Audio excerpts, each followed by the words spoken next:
Você está no Pode Ler e Escrever, o podcast literário. Por aqui, conversamos com escritores, profissionais do livro, produtores de conteúdo e amantes da literatura. Chega mais e aprenda com a gente. Começando mais um Pode Ler e Escrever. Hoje, um episódio muito especial. Vamos falar sobre educação, hábitos de leitura e de um projeto que está mudando vidas. Hoje, nossa convidada é mais que especial. Estamos falando da diretora da escola, que vai explicar um pouco desse projeto. Com vocês, a pedagoga Fernanda King. Olá, Luiz. Boa tarde, tudo bem? Fernanda.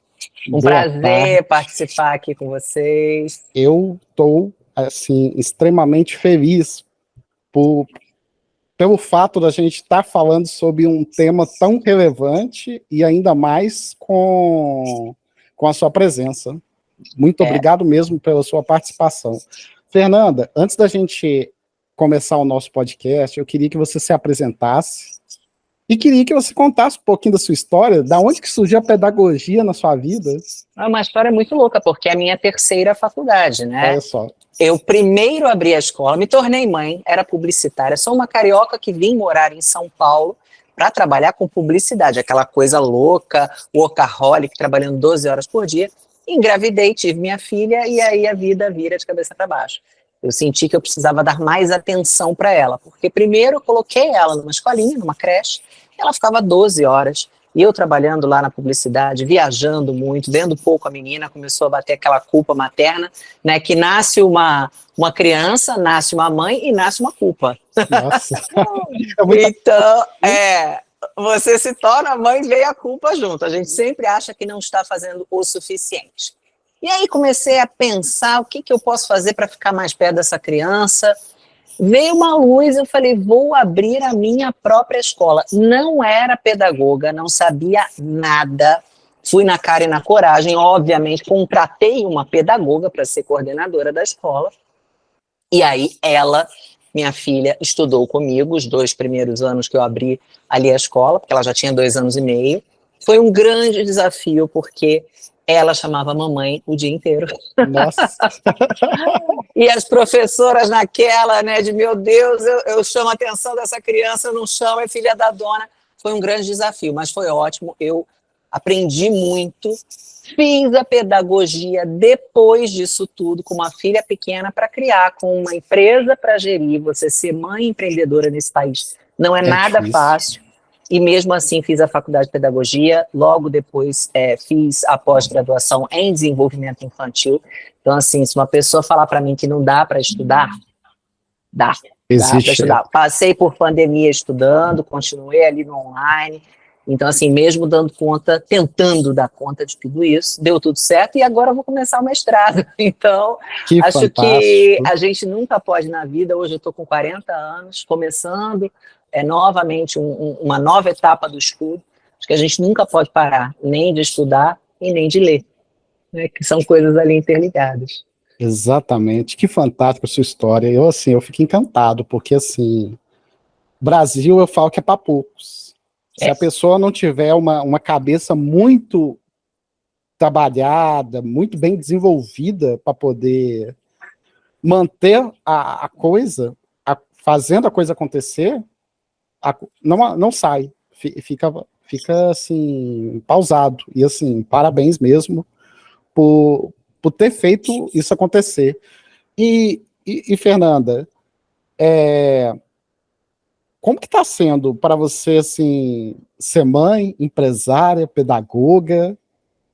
Vem 1001 coisas na sua cabeça? Como que você tira o tempinho para, opa, agora é minha vez de ser Fernanda? Agora eu vou viajar um pouquinho. Agora eu vou tomar um cafezinho com calma aqui, com pão de queijo. Então, você falou de uma coisa muito importante, né? A gente no Brasil tem que ter uma base, tem que ter uma estrutura, e eu acredito muito que essa base ela começa lá na educação infantil. Então, por isso, eu sinto que eu tenho uma missão. As pessoas, se elas não tiverem na educação infantil, na primeira infância, a fundação ali da casinha, né, que está lá embaixo do solo, né, quando a gente vai construir, uma das coisas mais importantes é a fundação. E a fundação é de 0 a 7 anos. De 0 a 3 você tem um período crítico, que a neurologia ela explica, né, que é aquela formação do cérebro.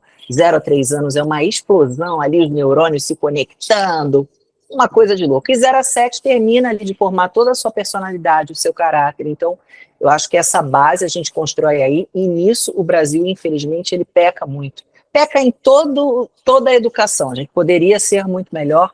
Se tivéssemos uma educação melhor, tudo melhoraria. Mas a educação infantil, eu acho que ela é uma grande missão, e eu encaro isso como uma missão da minha vida. E aí você falou, a gente tem que ter os múltiplos papéis sociais, né? A mulher, ela tem que ser boa mãe, boa esposa, boa filha. Hoje eu tenho mãe e vó, tenho uma avó de 93 anos, então muitas vezes a gente tem que ser também o pilar financeiro dessa galera toda que está para cima e para baixo. Porque mãe recebe aposentadoria do INSS, é pouco. Então tem que ajudar a mãe, tem que ajudar a avó, tem que criar a filha, tem que gerenciar a empresa. Não é fácil você ter uma estabilidade emocional, passando aí por uma pandemia, onde as escolas de educação infantil sofreram muito. As pessoas não podiam pagar, porque ou ficaram desempregadas, ou estavam pagando uma cuidadora em casa para poder trabalhar. Então, assim, é uma coisa de tentar no circo equilibrar aqueles pratinhos. Uma hora você vê que tem um que está mais ali querendo cair, você corre atrás daquele, e vai tentando gerenciar o tempo. Eu tenho uma agenda, que eu sou retrô, de papel.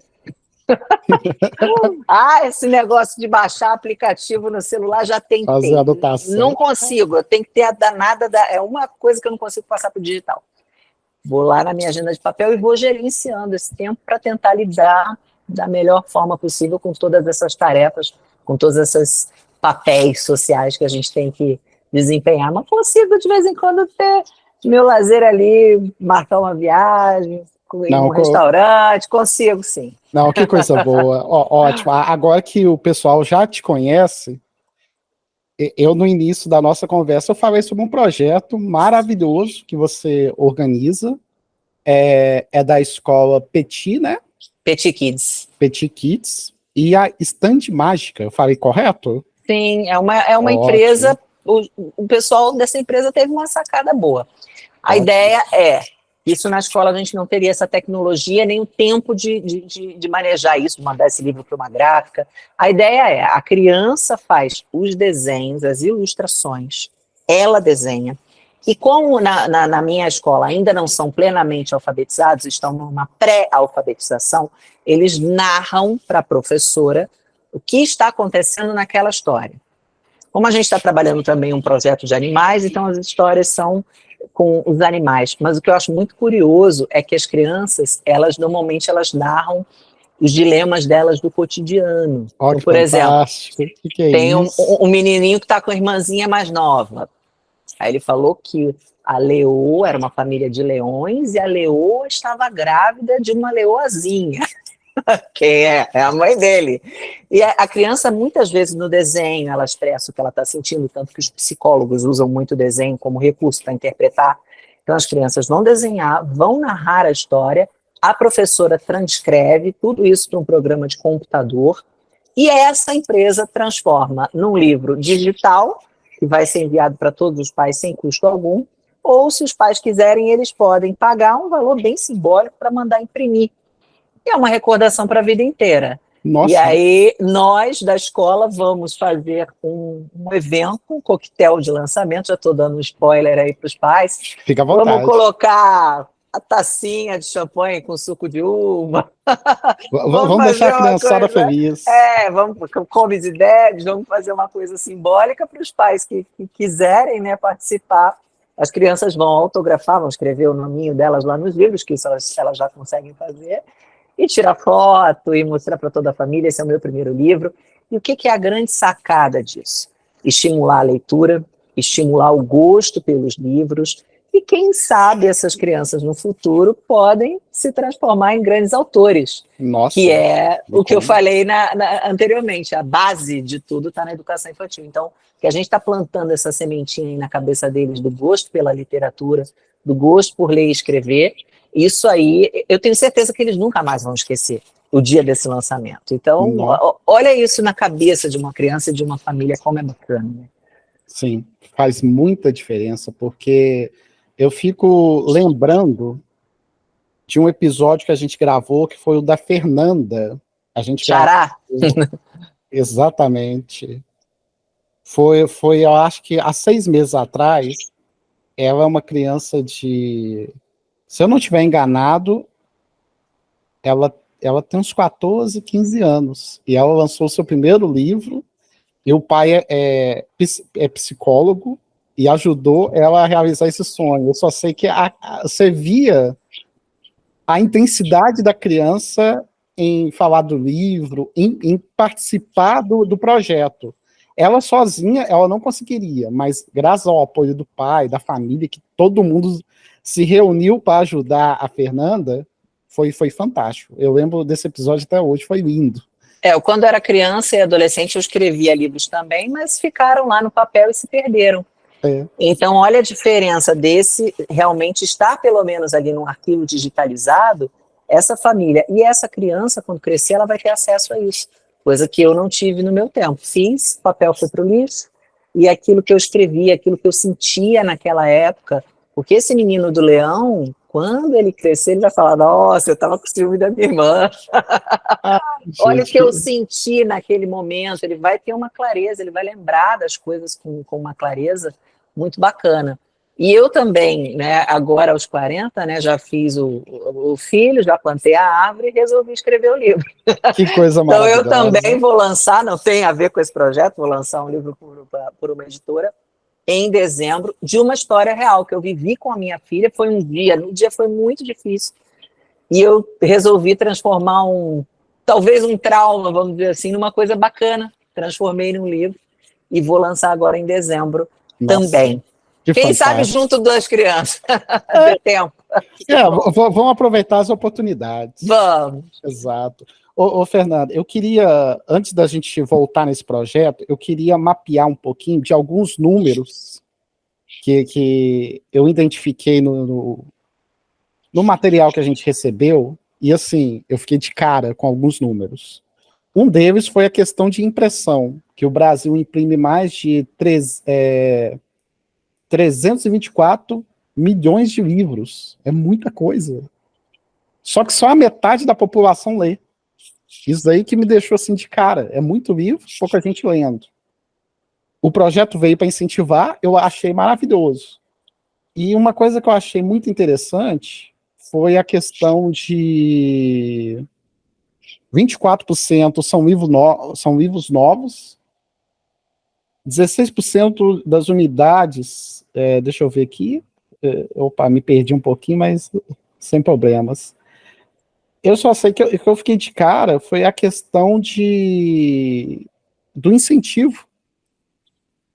A população, você hoje, como uma diretora de escola, você vê os pais incentivando os alunos, ou é muito meio termo? Como que está sendo a sua experiência hoje, vendo isso? Olha, eu acho que tem muita coisa que influencia. Classe social, às vezes as pessoas com uma renda um pouco mais baixa, onde sobra pouco dinheiro para outras coisas, às vezes que não seja comida, dificilmente vou comprar um livro infantil, que não é barato. Né? Você pensar no valor de um salário mínimo aí, R$1.300, às vezes um livro custa 50, é um percentual muito alto desse salário. Exato. Então, entra a classe social, mas não podemos generalizar. Existem pessoas com uma classe social mais baixa, que vão ao sebo, que vão comprar o livro de R$5, e vão ler.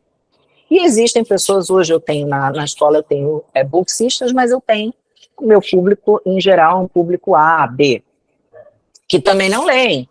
Então, não é motivo, né, ter a grana lá, não quer dizer que a pessoa vai ser um bom leitor e vice-versa. Então, que é muito relacionado à vontade própria. Hoje a gente tem vários fatores que interferem e atrapalham a leitura. O principal é a tela, é o celular. As pessoas hoje elas passam um tempo muito grande em tela, 1, 2, 3 horas por dia, às vezes uma criança pequena, que não tem que ficar nada. E ao invés de ela estar lendo um gibi.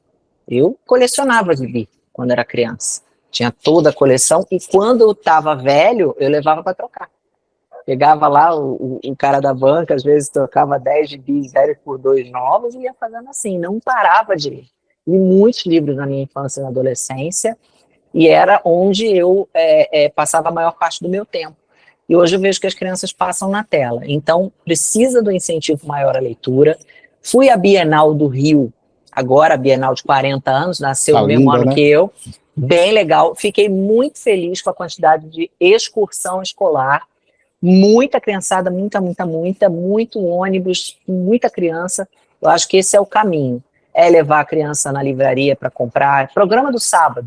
Vamos na livraria, escolher os livros que você vai ler. Terminou de ler um, vamos comprar outro. Eu acho que os pais eles precisam ler junto, sentar junto para fazer uma leitura. São várias pequenas coisas que podem incentivar essa leitura na primeira infância, e a criança que leu provavelmente vai ser um adulto que vai gostar de ler. E você acha que o pai é fundamental para essa estrutura correr bem? Porque, por exemplo, a criança se espelha no pai. Sim, no pai, na mãe, na família, na vovó, quem cria. A criança, ela faz espelho de tudo. Ela faz espelho para aprender a comer, ela faz... neurônios, inclusive, são chamados de espelho, muitas vezes, porque a criança ela aprende na base da imitação. Então, o exemplo, ele arrasta. Se você quer que teu filho coma bem, não adianta você comer macarrão instantâneo na frente dele, porque ele vai querer. Então, o exemplo de tudo, inclusive da leitura, é essencial. Se a criança te perceber que você lê revista, que você lê jornal, tá bom. Tem gente que fala, não consigo ler um livro, tudo bem. A criança pode começar pelo gibi, que é uma leitura mais curta, mais dinâmica. Você pode comprar, ao invés de ler no celular ou no tablet, compra de vez em quando uma revista impressa, lê na frente da criança. São pequenos passos e pequenas atitudes que fazem a mudança. Ótimo, fantástico. Ô, Fernanda, eu queria até aproveitar, talvez para a gente até dar algumas dicas para quem tem filho. Um dos dados que eu acho que é assim, importantíssimos, que assim, eu estou vendo aqui que pesa muito, por exemplo, tem criança que lê devagar, ou então tem criança que não tem muita concentração.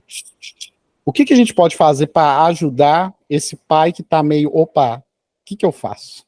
Vamos lá. Tempo de concentração, como eu falei, tem a ver com o uso de tela. Muitas vezes essa criança que está com baixo tempo de concentração, ela está com baixo tempo de concentração para tudo.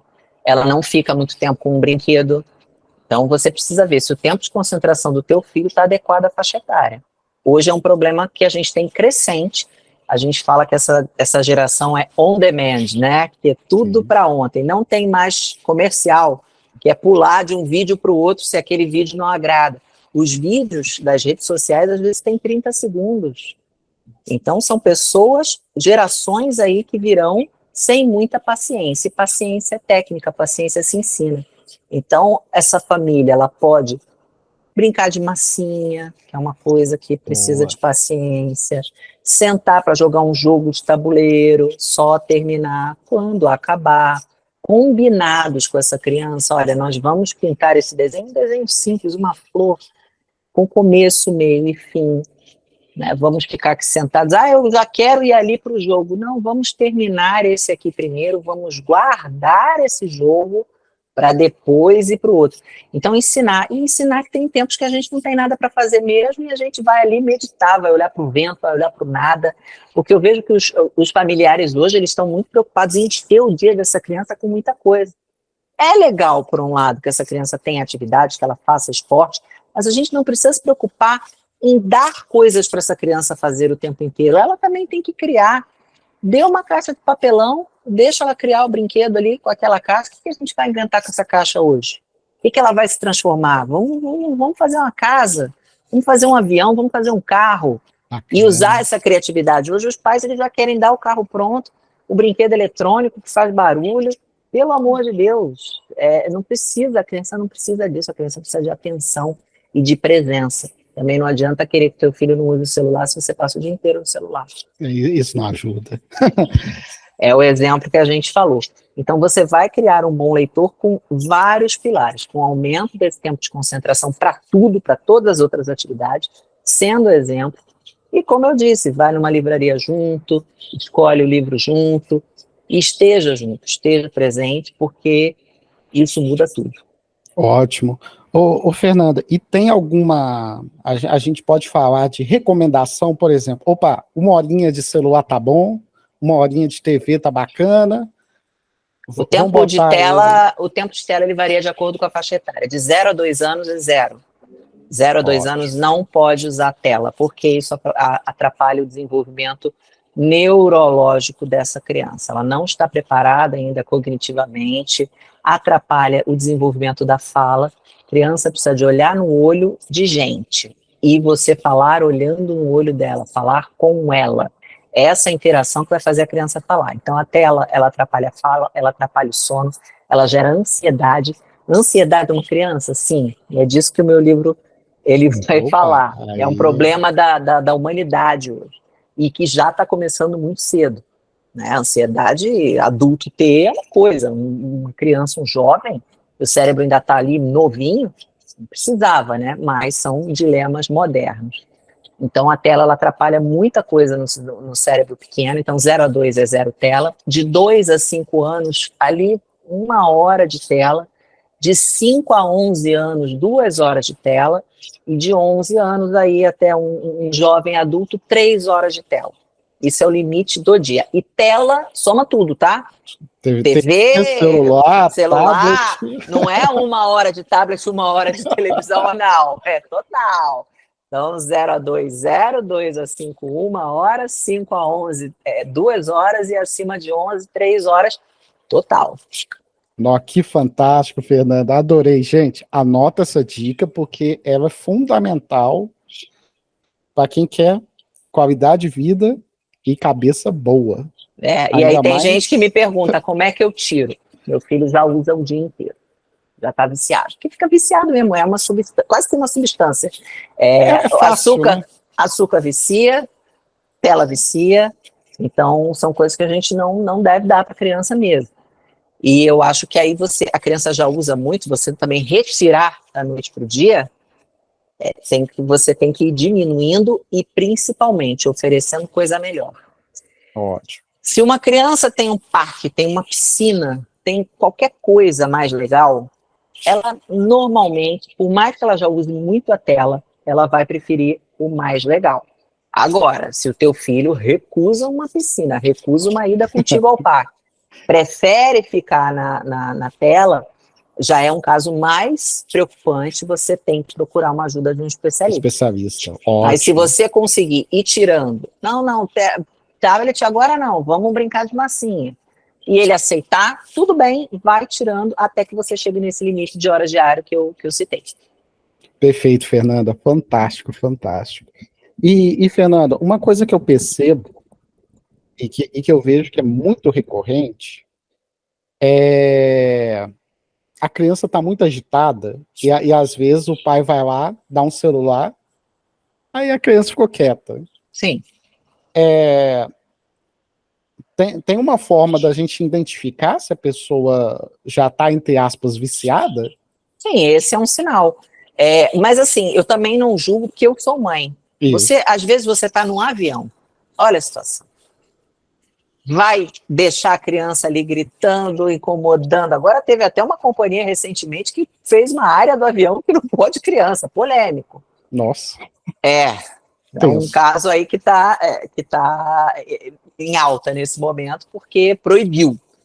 Então, se você está no avião, se você está no restaurante e tá difícil, eu não julgo, não condeno, gente, cada caso é um caso. Exato. Se você já tentou pintar ali com giz de cera, né, que às vezes o restaurante te dá aquele desenhozinho lá, já fez de tudo, e a comida está demorando, a criança está com fome, gente, tudo bem.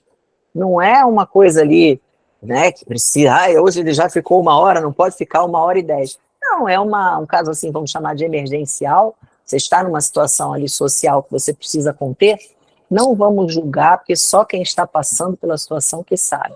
Normalmente o pai e a mãe, eles fazem o melhor que eles podem dentro da condição que eles têm. Então, uma coisa é no social, outra coisa é você está em casa. Não, você está em casa e a criança está chorando, está pedindo, mas já passou do tempo, e você fez um combinado que vai ser 1 hora por dia. Não, aí eu acho que a gente não deve ceder.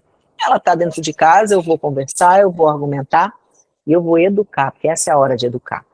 Dar tudo o que a criança quer é muito fácil, é o caminho mais fácil. E, infelizmente, hoje, muitas famílias dão tudo que a criança quer e a criança meio que manda na casa. Porque os pais, eles têm uma dificuldade de dizer não, porque sabem que esse não, às vezes, vai gerar uma crise. Aquela coisa, a criança se jogar no chão, ficar chorando. E você tem que explicar por que não. Com toda a calma do mundo e toda a paciência. Muitas vezes, para uma criança, a gente precisa repetir 20 vezes a mesma coisa. Faz parte.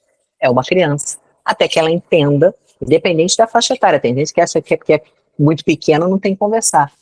Bebê já entende. Você fala com uma criança de 1 ano, ela pode não responder de forma verbal, mas ela já está entendendo a sua entonação, ela já percebe os seus sentimentos, ela já sabe que você ficou chateado com o que ela fez não foi legal. E isso tudo você vai falando com palavras simples, como eu falei agora, olha, isso que você fez não é bacana, não é legal, não é bonito, mamãe está triste com a sua atitude. E ele vai perceber ele vai ver no seu rosto que você está chateado, ele vai entender as suas emoções. E com isso você vai educando, isso é educar. E a gente tem que fazer, quando a gente resolve ser responsável por uma criança, a gente tem que fazer todo dia. Exatamente. Criança dá trabalho, é isso aí. Exatamente, e isso é fantástico. A forma como a gente vai trabalhando, vai moldando essa estrutura. E é muito gratificante. Sim. Porque a gente vê muitas vezes, nossa, foi difícil, mas deu certo. Mas deu certo. É quando a criança enche a gente de orgulho, você fala, fui eu que fiz. Essa é minha garota. Exatamente, que fantástico. Que coisa maravilhosa. Fernanda, a gente já falou bastante dos pais, agora vamos focar um pouquinho na escola, que eu acho que é importante, até para a gente entender, porque muita gente não sabe que existem algumas regulamentações, a BNCC, existem coisas que o professor, a escola deve seguir. Até para a questão de estimular a leitura, estimular o desenvolvimento, a motricidade, se eu não estiver enganado. Sim. Fala um pouquinho para a gente, Fernanda, como que a escola onde você está desenvolve esses projetos, vocês sentam, reúnem, chamam os pais para dar opinião, chamam alguma criança para... Vamos falar um pouquinho como que funciona, porque muita gente não faz ideia como que isso funciona. Sim, cada escola trabalha de uma forma, porém a BNCC, ela é geral, ela é um norte, ela não é um currículo, ela é um norte do que uma criança, os objetivos que a criança tem que alcançar naquela faixa etária. Vou dar exemplos aqui fictícios, só para quem, né, porque de repente a pessoa que está ouvindo aí a gente não é da área, não é professora. Quem é professora já vai saber. Mas, por exemplo, é esperado que uma criança entre 5 e 6 anos saiba contar até 50. Estou chutando aqui. Exato. Saiba já reconhecer e identificar seu nome. Já tenha empatia com seus pares. Então, a gente tem um norte ali do que esperar para aquela faixa etária. Cada escola vai trabalhar o seu currículo de acordo com a sua proposta pedagógica. Tem escola que é montessoriana, que é esperada lá na Maria Montessori, que é uma pessoa que defendia muito a autonomia da criança. Cada escola vai escolher o que mais tem a ver com o seu pensamento e com o pensamento da sua comunidade escolar. Sim, a gente na escola ouve muitos pais, é uma escola ainda pequena para média, onde a gente consegue, eu trabalho todos os dias, e a gente consegue ter um contato. A coordenadora está ali de cara com os pais, as professoras, e trazem essas demandas para a gente. O que está faltando? Faço pesquisa, mando pesquisa anônima para os pais falarem, o que eles acham que estão faltando naquele momento. E é óbvio que também as crianças são ouvidas. Por exemplo, esse projeto de animais, a gente sentiu o interesse das crianças naquele momento, que varia bastante. O que elas têm falado muito, o que elas têm trazido aí de demanda. Hoje as escolas mais modernas, que seguem uma linha aí mais puxada para um construtivismo, é um termo mais popular, né? Elas escutam muito a criança, são metodologias mais ativas, onde a criança tem vez, tem voz, ela pode falar e se expressar, coisa que antigamente nas escolas mais tradicionais, o professor falava, as crianças tinham que ouvir de preferência caladas, não podiam argumentar muito, era um conteúdo que era mais consumido só. Sim. Hoje, especialmente na educação infantil, a criança que tem acesso a um tablet, como a gente vem dizendo tanto aí, né? Diferente, né? Então você imagina, essa criança é diferente, óbvio, essa criança ela já vem com muita informação, com muita bagagem de casa.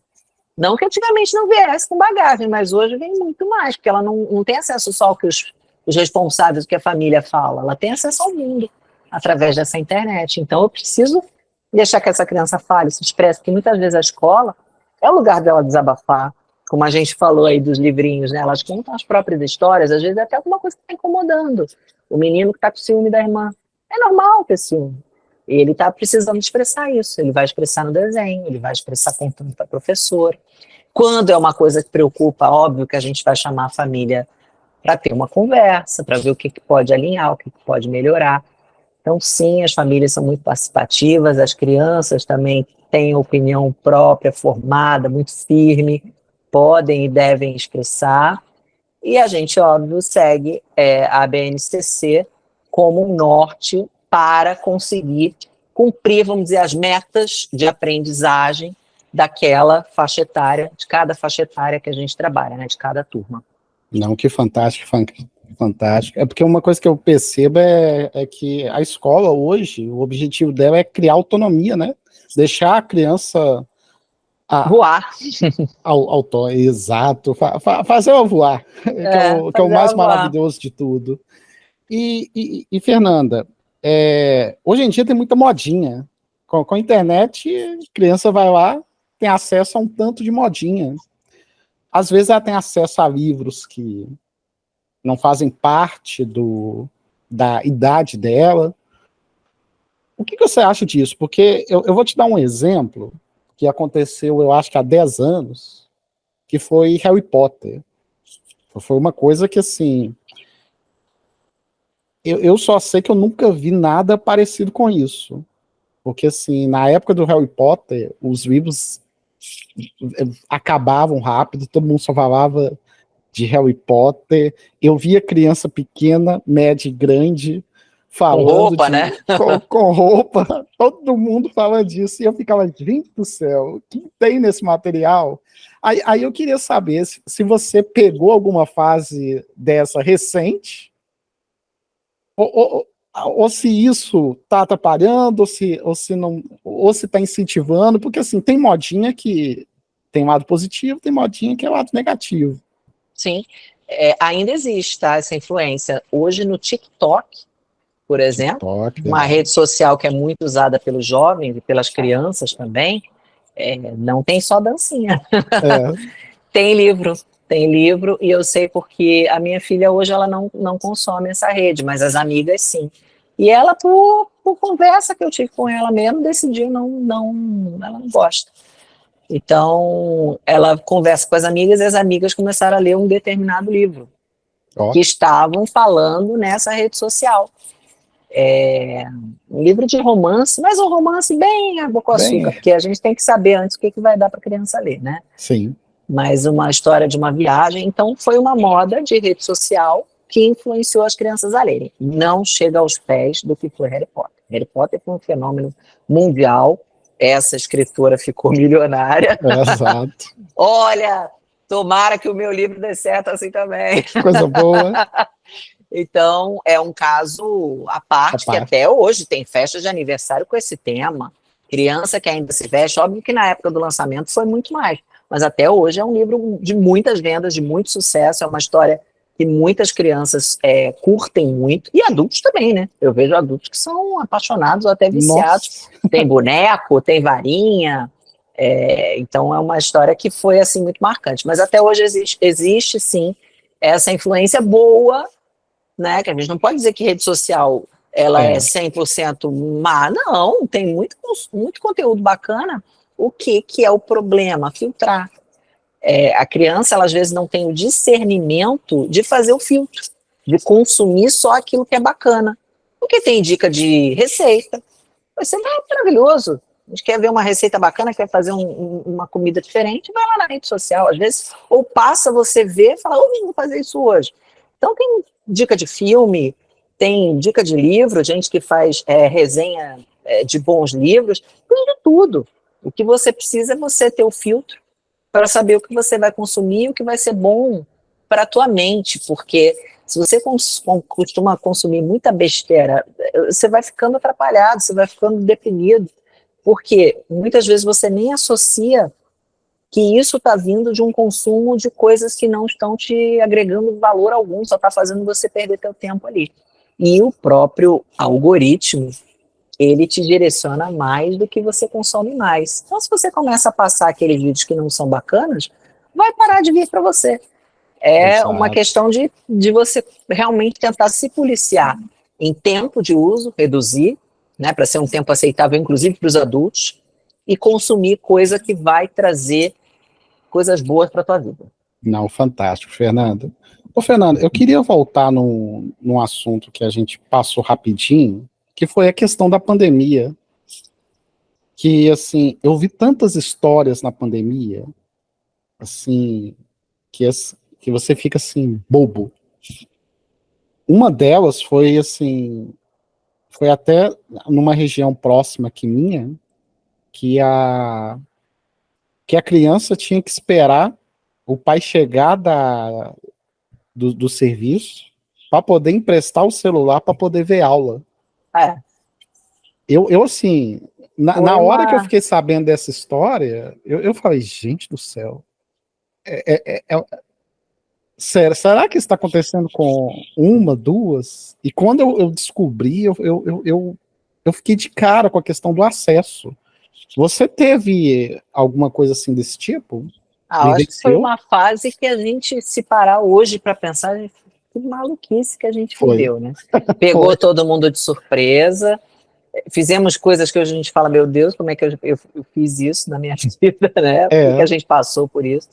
Então, a questão principalmente das famílias aí com uma renda mais baixa, que às vezes não tinham nenhum tablet, nenhuma forma da criança assistir essa aula online, essa criança foi extremamente prejudicada. Então, no ensino público, a gente hoje tem um déficit, tem uma defasagem muito maior.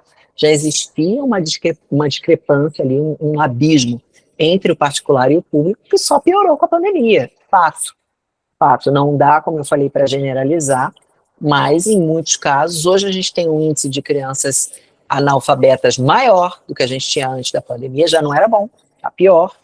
E um programa agora do governo de tentar acelerar esse processo, porque se não tem alfabetização, não tem todo o resto.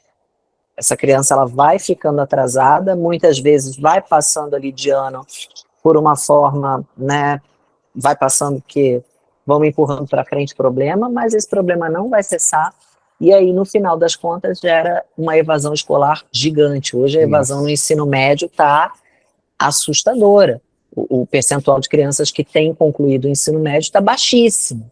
Não tenho aqui os números, mas eu acho que está chegando a 50% só. Então, é muito pouco. Crianças alfabetizadas, eu acho que tem 40% até o terceiro ano. A gente está falando aí que a criança ela começa a ler no primeiro ano ela já deveria estar lendo e escrevendo. Estou falando do terceiro ano, que é o limite para ler e escrever. Tem criança que está chegando lá sem ler e escrever, mas tudo por uma bola de neve que começou na pandemia. Essas crianças ficaram algumas quase que 2 anos ali sem ter aula direito, especialmente no ensino público. No ensino particular foram 6 meses de aula online. Então, isso, para quem pegou principalmente o primeiro ano do Fundamental 1 em 2020, que é o ano da alfabetização, pegou muito. Essas crianças do primeiro ano em 2020 ficam com um déficit maior porque não aprenderam a ler e escrever no tempo certo, no tempo correto. Imagina. É complicado. Nossa. Bem complicado. Não, fantástico, Fernanda. Eu acho que a gente já mapeou bastante pais, família, escola. Eu acho que o pessoal já sentiu a situação. Internet. E tá tudo interligado. Né? Exato. Agora vamos falar um pouco mais sobre o projeto. Fernanda, da onde que ele surgiu, como ele surgiu? Eu estou vendo que teve a participação de uma outra empresa. Como que aconteceu essa conexão? Da Estante Mágica, né? Da Estante, exato. Não, eles procuraram por nós. Como eu falei, uma empresa teve uma sacada muito legal. Eu sou uma pessoa que eu estou sempre procurando inovar. Eu estou sempre inventando moda. Sim. E eu acho que a vida é movimento, né? A gente nunca pode parar. E escola é uma coisa que você tem que estar sempre inovando. Apesar das práticas de ensino hoje ainda serem um pouco defasadas, e muitas escolas ainda têm aquele ensino, como a gente falou, tradicional. Isso. Você que trabalha com educação tem que estar sempre estudando, tem que estar sempre procurando o que tem de mais novo no mercado. Tem que chamar a atenção da criança. Da criança, das famílias, né? Tecnologia, a família ela vai procurar a melhor escola para o filho. Então, se é uma escola que não inova, que não traz o que tem de mais moderno, poxa, eu quero oferecer mais para o meu filho. Não vai colocar o filho nessa escola. Então, a gente também até olhando pelo lado comercial, por que não? Tem que estar sempre buscando a inovação e buscando o melhor para os nossos alunos. Então, me veio essa proposta, de cara eu comprei a ideia, e tem muitas escolas aderindo, porque realmente funciona, realmente traz a criança para esse mundo literário, traz um maior interesse pela leitura, eficaz. E eu acho que envolve a família também, porque como tem essa coisa da lembrança, do comprar o livro impresso, talvez sejam famílias que, de repente, liam um pouco e essa criança começa a pedir livros, então incentiva que essa família leia mais, e aí a gente gera reações em cadeia, né? Reações boas. Fantástico. E, Fernanda, hoje, como que esse projeto funciona dentro da escola? Você seleciona algumas turmas, faz um processo, ou então trabalha todas ao mesmo tempo? Olha, todas ao mesmo tempo. A coordenadora, ela tá ficando doida. Sério? Eu achei que era por etapa. Todas as turmas de 3 a 6 anos, 0 a 3, a gente tem alunos lá, mas aí não cabe, não é para a faixa etária deles. Então, Entendi. Todos os alunos de 3 a 6 anos que já têm a capacidade ali de um desenho inteligível, um desenho que dê para entender, de falar, de narrar essa história com clareza para a professora. Então, todas as turmas de 3 a 6 anos, a nossa escola, como eu falei, ela é média, a gente tem aí por volta de 5 ou 6 turmas dessa faixa etária, mas todas elas fizeram. E aí a professora faz com cada aluno, são fichas onde ele desenha e a professora, né, escreve, escaneia tudo isso, então pense no trabalho. Cada aluno aí fez 10 desenhos, você tem que escanear os 10 desenhos, não pode trocar, imagina andar trocado. Então, daquele aluno tem que estar com o nome dele, com a turma dele, escanear certinho, colocar na pasta dele, gerar, né, colocar tudo isso para o programa gerar. E o programa ainda gera um game. Eu não sei como é que isso funciona, ainda não vi o resultado, vai sair agora em novembro. Boa. Ele pega esses desenhos e transforma num joguinho. Então, foi uma coisa que eu vi na Bienal também. A gente não pode excluir totalmente a tecnologia da vida dessa galerinha que já nasceu conectada. Na Bienal eu vi lá que tinha um setor de games, um setor de jogos para a criançada dançar, um setor daqueles jogos lá de carta, né, que tem livro que joga carta junto. Isso aí já existia na minha época, mas eu nunca fui muito dessa praia aí, não. Mas eles pensaram nisso. Como é que a gente vai trazer essa garotada que é muito conectada? Então, não dá para separar completamente. A gente tem que usar bem a tecnologia, fazer um uso consciente, um uso inteligente, seja da inteligência artificial, que está vindo aí para revolucionar, inclusive, né, a educação, seja da rede social, seja do estudo. A gente tem que saber usar. Não, fantástico. Ô, Fernanda, e passa pelos professores, algum pedagogo faz o acompanhamento desse processo? Tem uma coisa que eu fiquei pensando, tem alguma história que vocês veem, vocês falam, gente do céu, saiu dessa criança? Tem histórias surpreendentes, tem histórias que a gente fala, nossa, já tem essa capacidade de desenho tão elaborado. Sim, sempre tem as crianças que têm ali um potencial para cada coisa, né? Tem crianças que na aula de música você fala, nossa, tem um dom, futebol, caramba, que menino, né, habilidoso. São pessoas, né? São pessoas pequenas, são crianças que já demonstram, e eu acho também por isso muito importante a educação infantil, para você elevar esses potenciais, perceber o que a criança tem de melhor e trabalhar isso. Então, cada turma, a professora, que é uma pedagoga, acompanha o desenho e transcreve a história, depois isso passa pela nossa coordenadora, que é uma psicopedagoga, e ela, tendo dúvida, ainda vem a mim. Hoje, por exemplo, chegou a mim uma história que teve que ser em inglês. O menino é estrangeiro, acabou de chegar no Brasil, Que está fantástico. estudando com a gente, a família não fala português ainda. Na minha escola tem muita gente, acho que pela região que ela está, que é uma região central de São Paulo, vem alguns imigrantes. Isso é Uma coisa muito legal, maravilhosa. porque a escola fica maravilhosa, fica muito plural. E aí veio esse livro, Fernanda, pode ser em inglês? Eu falei, tem que ser em inglês. A família tem que ler, a família ainda não lê português. Talvez ano que vem a gente possa mandar em português para essa família, que eles já vão estar mais ambientados, mas acabaram de chegar no Brasil. Nossa, Fizemos em inglês, eu fiz toda a revisão do livro em inglês, e vamos publicar em inglês. que coisa maravilhosa. Adorei. Eu acho que essas histórias enriquecem tão mais o projeto. Eu assim, estou apaixonado pelo projeto. Fernanda, antes da gente continuar com o nosso papo, a gente já está entrando mais ou menos na etapa final, só fazer uma divulgação aqui importante. E quem quiser adquirir os nossos marca-páginas, eles estão na rede Leitura de Belo Horizonte. Quando eu falo Belo Horizonte, tem no BH Shopping, Boulevard Shopping, Minas Shopping, Shopping Del Rey. Só passar lá e retirar o seu marca-página. Ele ficou muito bonitinho e a gente já está chegando nas últimas unidades, no 0800. Fique à vontade, tá, gente? Bacana.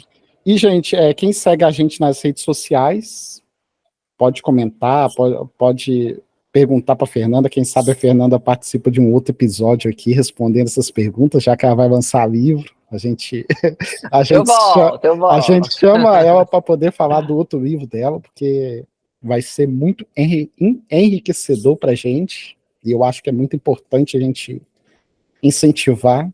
Fernanda, a gente está entrando na partezinha final do nosso podcast, mas eu queria... Essa pergunta eu amo fazer ela para todo mundo que participa, que é o seguinte: me fala 3 livros que mudaram sua vida. Chupetão. Eu adoro essa pergunta porque a pessoa fica na dúvida. Eu vou falar que eu li Dom Casmurro muito jovem. Olha só. Eu acho que ainda não estava pronta para essa leitura, que eu era muito nova. Eu não sei se foi a escola que mandou ler, mas eu reli várias vezes. E várias vezes eu mudei de opinião. Olha só. Se teve traição, se não teve traição.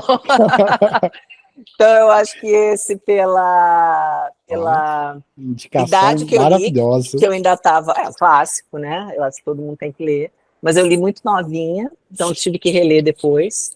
Então, Machado de Assis, sempre falaria dele, porque eu acho que para a época dele ele foi revolucionário. Na minha adolescência, li todos os livros do Paulo Coelho. Eu amo Paulo Coelho, gente. Diário do Mago. Eu era apaixonada, talvez hoje não combinasse muito com a minha personalidade, mas na época que eu era adolescente, eu li As Valquírias, eu li tudo, devorava. Sim. E eu vou falar um que eu estou lendo agora, que é um livro mais técnico, mas para quem trabalha com educação infantil, eu vou dar a dica, peraí. Ótimo. Ele está aqui comigo, porque eu estou lendo, tá? Aí O Pré-Escolar. O Pré-Escolar. Para professoras da educação infantil, gente, ele é maravilhoso. Ele é bem técnico. Não recomendo, talvez, para uma pessoa que não seja mãe de criança pequena. Para quem é mãe de criança pequena, também vale a pena. Mas para quem dá aula de educação infantil, para quem trabalha na área de pré-escolar, eu acho que é muito legal. Porque você vai aprender muita coisa, especialmente hoje, que a gente tem que lidar muito com inclusão. E eu venho especializando cada vez mais nessa área, porque não é fácil você trabalhar com crianças que, né, estão dentro do transtorno do espectro autista, crianças com síndrome de Down, e eu trabalho com todas essas crianças na escola, mas muitas vezes é desafiador. Então, o primeiro passo é você entender, porque muitas vezes o preconceito, ele vem da falta de entendimento, da falta de conhecimento das pessoas. O ser humano, às vezes, ele é ignorante no sentido de não saber. Então, quem trabalha com educação, como eu falei já também, tem que estar sempre estudando, sempre se atualizando, e hoje, como a inclusão é um desafio, a gente precisa primeiro se informar. Primeiro é saber com o que a gente está lidando, saber o que a gente está ali na nossa frente, para a gente não usar termos inadequados, que ferem aquela outra pessoa, que não são legais para ela ouvir, e para a gente saber o que aquela criança sente, né? Se ela está dentro do TEA, o que passa dentro dela, como funciona a cabeça dela, que é diferente. Então é um livro que eu recomendo para quem trabalha na área aprender. Por acaso ele estava aqui do meu lado, Não, que eu sempre ando com o livro que eu estou lendo, ele anda na bolsa. E minha bolsa está aqui. Aí peguei. Não, maravilhoso. Porque está aí dentro do tema, estamos falando de educação, é isso. Exato. Eu só sei que eu, de vez em quando, eu recebo umas mensagens das indicações dos autores. E em breve a gente vai transformar isso em quadro, porque muita gente fala, não, Luiz, eu não conheci esse livro, mas graças ao podcast eu conheci e agora sou apaixonado por esse livro. E assim, eu acho que... Aí no próximo, quando você me perguntar 3 livros, eu vou falar o meu. Exato. Qual livro você recomenda? O meu? Exatamente. Ah, que coisa maravilhosa. Deixa só ele ficar pronto. E Fernanda, como a gente te acha? Como você me acha? Eu tenho um Instagram profissional, é recente esse, mas eu senti essa demanda de falar sobre educação. Boa. Inclusive, falo muito sobre leitura lá. É o King, meu sobrenome, né? King. Fernanda King. King é de rei mesmo, não é nome artístico, gente. Eu não teria essa capacidade de inventar um nome tão bonito. É King, que é meu sobrenome, educacional. Então, @King Educacional. Tem o @ da escola também, que é @Escola Petit Kids, petit com temudo, pequeno, @Escola Petit Kids ou @King Educacional. São as formas de você encontrar. Aí eu falo de inclusão escolar, falo de leitura, falo de uso de tela, um pouquinho de tudo que a gente falou aqui está lá na rede social. E Fernando, o projeto ele vai estar disponível na rede social para a gente poder acompanhar? Os livros das crianças? Isso. Sim, o lançamento, vamos postar no Instagram da escola. Ótimo, o Petit gente. Kids, @Escola Petit Kids, vai ter sobre o livro. Ótimo, então, gente, acompanha esse Instagram, que vai ter as atualizações desse projeto, como ele está funcionando, vai ser muito legal, eu acho que todo mundo acompanhar, ver como funciona. Eu tenho certeza que é um primeiro passo para incentivar a leitura. E, assim, o nosso objetivo é incentivar. Então, vamos apoiar quem incentiva. E, Fernanda, estou muito feliz com a sua presença aqui. Que pena que o nosso episódio tem que acabar, mas, assim, já vou deixando o convite para quando você terminar seu livro, quiser lançar ele, venha lançar conosco aqui, que vai ser muito prazeroso para a gente. Vai ser muito legal poder voltar. Fechou, então. Voltarei, Fernanda, com certeza. alguma mensagem que você queira deixar para os nossos ouvintes, alguma dica? Fica à vontade para poder fazer o fechamento. Vou falar de acordo com o nosso tema de hoje, que foi a leitura. Então, leia com a sua criança, leia junto, estimule a leitura.